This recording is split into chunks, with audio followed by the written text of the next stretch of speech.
in the north and the British clans up here in the north. So he would often kind of play both sides against each other for his own political gain.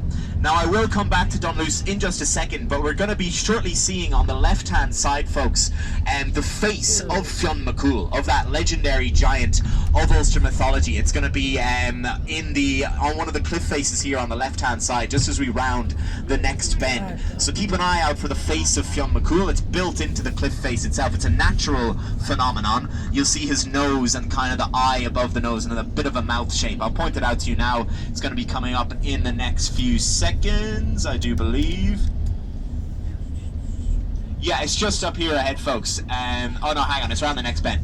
So to come back to Dunluce again for a second, so Sorley Boy MacDonald, Pirate Lord, played both sides against each other until the late 16th century, when Queen Elizabeth kind of got sick of his shenanigans and his refusal to commit to the British forces, and resulted in sending an army against Sorley Boy's troops. There it is now, folks, on the left-hand side, the face of Fionn McCool. You can see the nose, you can see beneath the nose the little mouth, and the little eyeball above the nose there on the left-hand side, the face of Fionn McCool built into the cliff.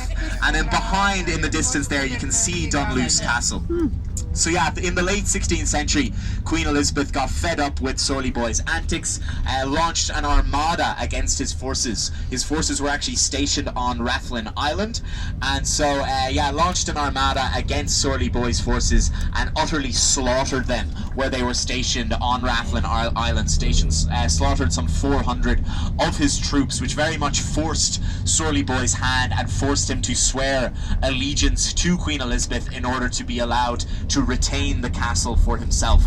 And so he would rule over that until his death, and then following the death of Sorley Boy, the castle kind of fell into disrepair over the ensuing years, over the ensuing few hundred years. It eventually passed into the hands of the Northern Irish government.